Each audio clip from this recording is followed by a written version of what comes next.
Welcome again to my channel, or welcome back to my channel. If you are just discovering my channel, I want to say thank you for staying. Thank you for stopping by. Thank you for looking in. Thank you so much. And all my returning travelers, thank you so much for your continued support. Now, this is your favorite nurse, Trev, and tonight we are going to continue the conversation where we're talking about diabetes. Now, for those of you who have been following me for the last few days, we have been talking about diabetes, which is in fact one of the most common medical conditions ever. I told you before that around 34 million Americans suffer from diabetes, and another 7 million who are not even aware that they have the condition.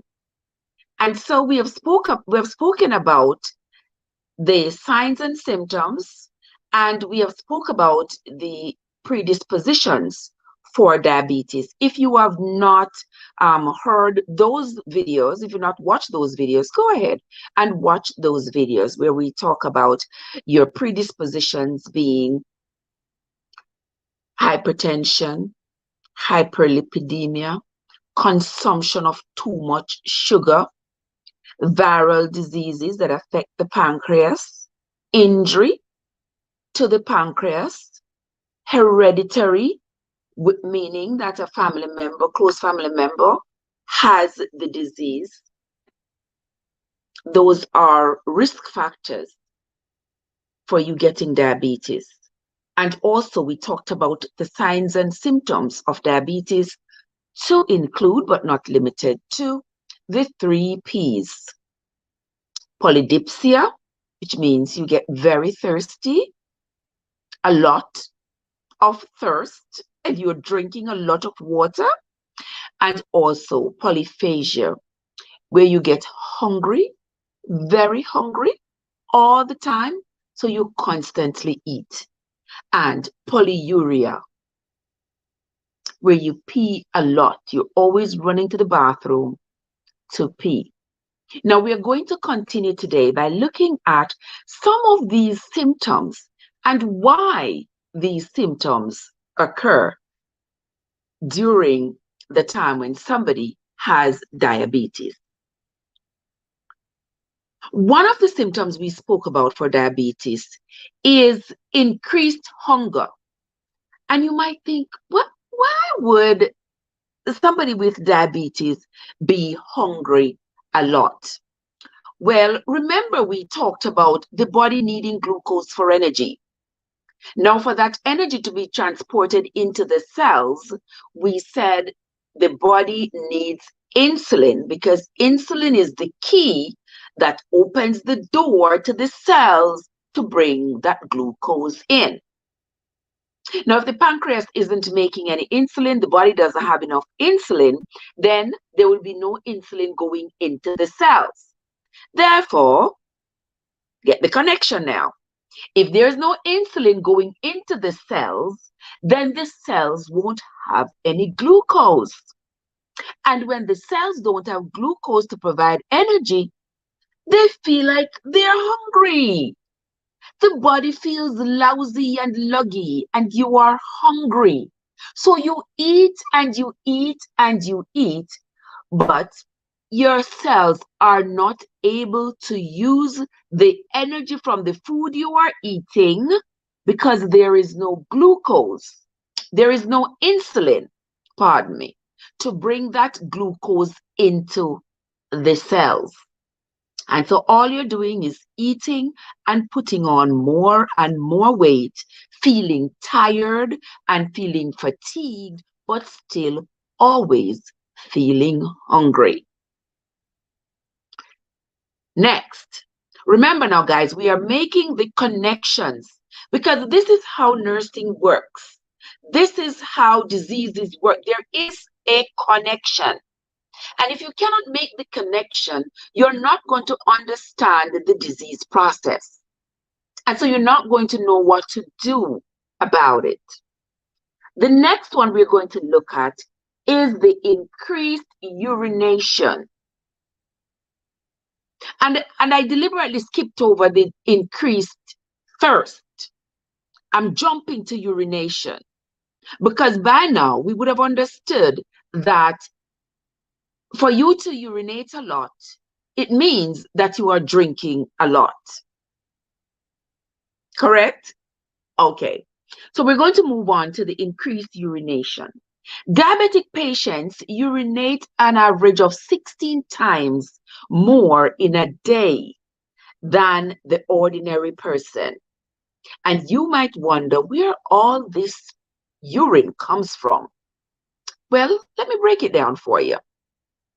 Remember, we talked about how when there is increased sugar in the blood, the kidneys try to get rid of it.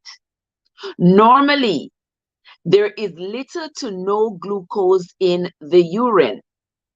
But when there is increased amounts of sugar in the blood, the kidneys try to filter it out. It tries to get rid of it. Normally, your body would reabsorb the glucose as it passes through the kidneys. But when the sugar is so high, the kidneys struggle to break it down. And so the body makes more and more fluid as it tries to dilute the sugar. It makes more and more fluid. And then the more fluid it makes, the more you pee. Does that make sense? Okay, let us continue. After this urine now, you are peeing a lot. It means that your body is losing fluids, lots of it.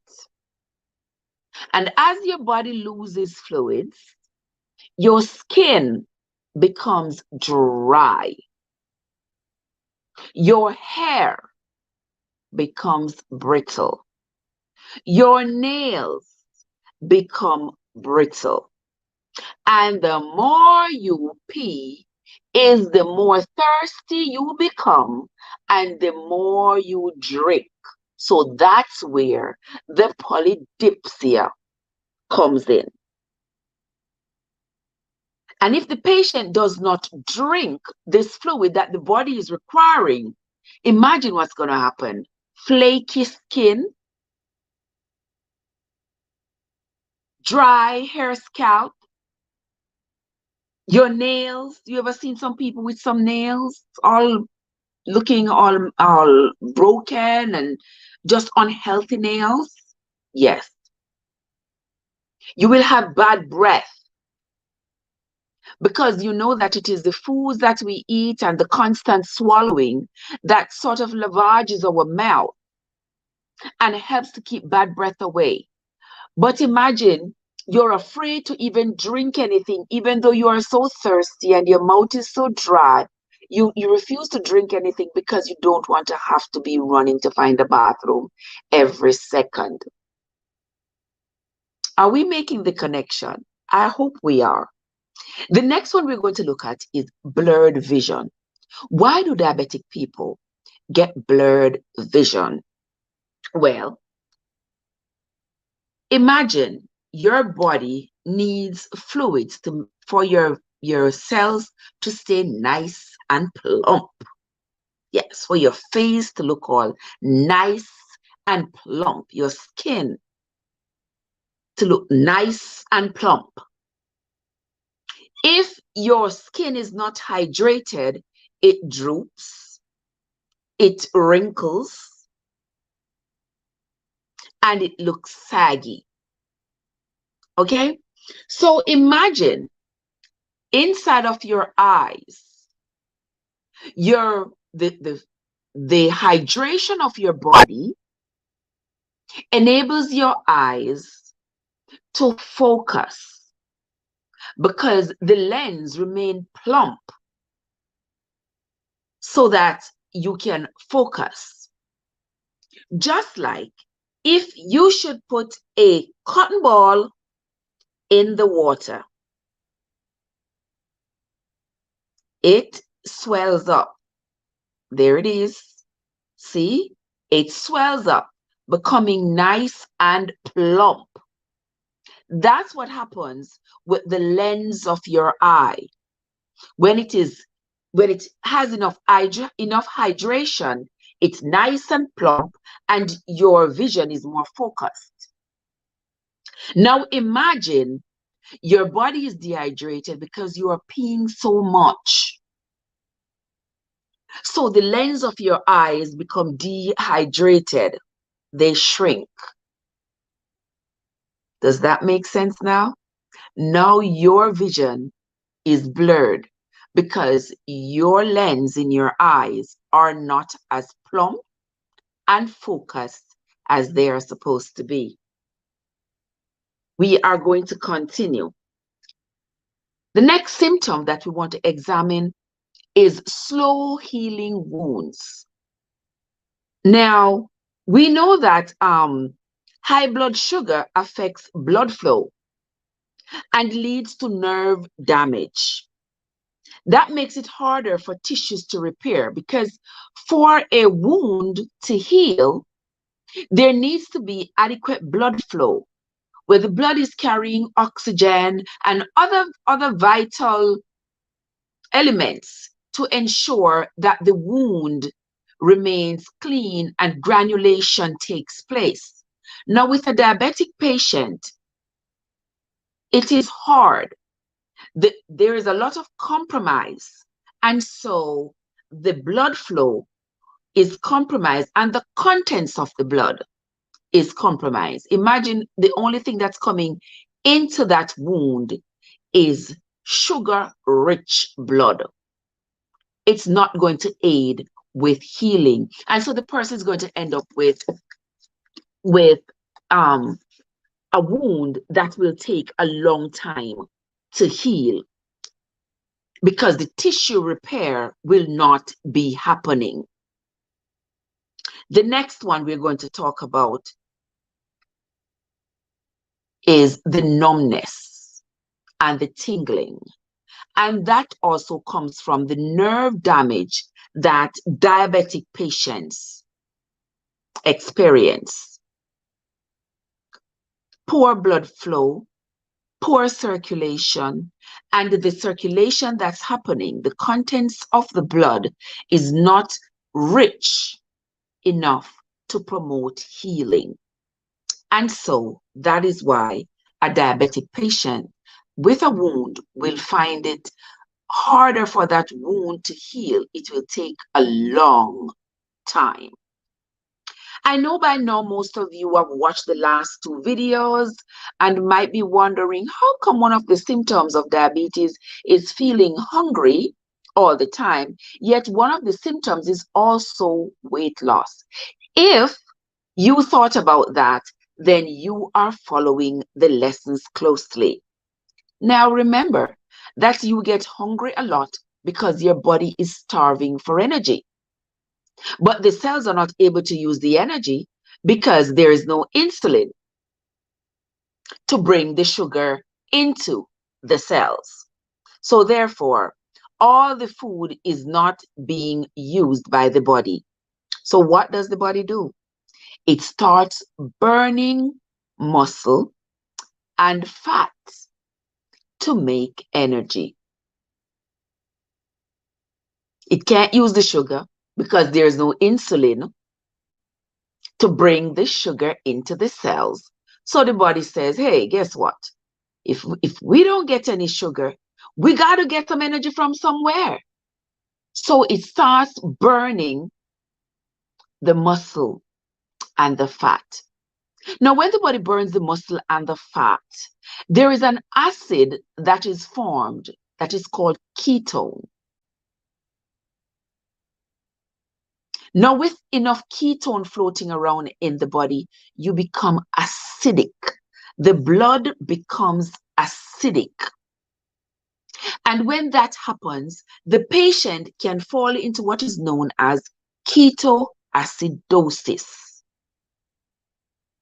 The patient can go in a coma because the blood sugar is through the roof. The patient has become acidic because the body is burning muscle and fat to make energy. And because that is not supposed to be the normal operation of things, it causes the body to go out of equilibrium. And so the patient by this time needs medical intervention right away or else. Now, when this patient comes into the hospital, what's going to be done? As the nurse, what are you going to expect to be done for this patient who is in ketoacidosis? The patient comes into the emergency room, you have checked the sugar, the machine says high, meaning it's probably over 1,000, the blood sugar.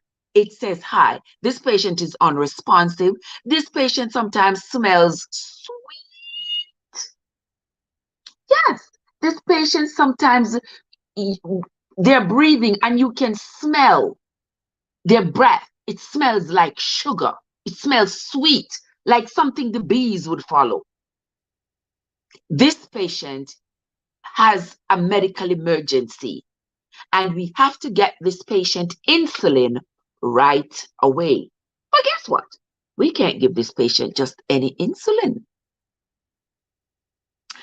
The best insulin to give this patient is IV insulin, and there is only one type of insulin that can be administered IV, and that is regular insulin.